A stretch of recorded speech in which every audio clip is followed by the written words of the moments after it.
తెలుగు రాష్ట్రాల్లో హోలీ సంబరాలు అంబరాన్నంటుతున్నాయి. చిన్న పెద్ద తేడా లేకుండా అందరూ హోలీ వేడుకల్లో పాల్గొంటున్నారు. రకరకాల రంగులు చెల్లుకుంటూ జీవితాల్లో వెలుగులు విరబూయాలని ఆకాంక్షించారు. మరోవైపు తెలుగు రాష్ట్రాల సీఎంలు ప్రజలకు పండగ శుభాకాంక్షలు తెలిపారు. హోలీ అంటే రంగుల పండుగ.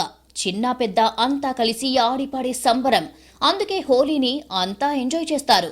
ఈ పండుగలో ఉపయోగించే రంగుల మాదిరిగానే ప్రతి ఒక్కరి జీవితం రంగులమయం కావాలని అందరూ కోరుకుంటారు. తెలుగు రాష్ట్రాల్లో హోలీ వేడుకలు ఘనంగా జరుగుతున్నాయి. చిన్న పిల్లల నుంచి పెద్దల వరకు రంగులు చల్లుకుంటూ ఉత్సాహంగా పాల్గొంటున్నారు. అయితే హోలీకి అందరూ రసాయనాలు కలిపిన కలర్స్ చల్లుకుంటూ ఎంజాయ్ చేస్తారు. కానీ ఆదిలాబాద్లో ఆదివాసులు మాత్రం సాంప్రదాయ రంగులకే ప్రాధాన్యమిస్తారు. అడవుల్లో దొరికే మోదుగు పూలతో తయారు చేసే రంగులతోనే హోలీ సంబరాలు జరుపుకుంటారు. కొమరం భీం, ఆదిలాబాద్, మంచిర్యాల, నిర్మల్ జిల్లాల్లో విస్తరించిన ఐటీడీఏ పరిధిలోని ఆదివాసీలు సంప్రదాయ రంగులనే వాడుతున్నారు.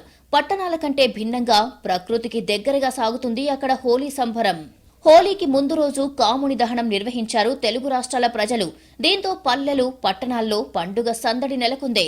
హైదరాబాద్ చార్మినార్ వద్ద హోలికా దహన్ ఉత్సవాల్లో పాల్గొన్నారు నగర కమిషనర్ సివి ఆనంద్. ఈ పండుగ సమాజంలో సామరస్యాన్ని మరింత పెంచుతుందన్నారు. మరోవైపు హోలీ పండుగతో హైదరాబాద్ లో పోలీసులు ఆంక్షలు విధించారు.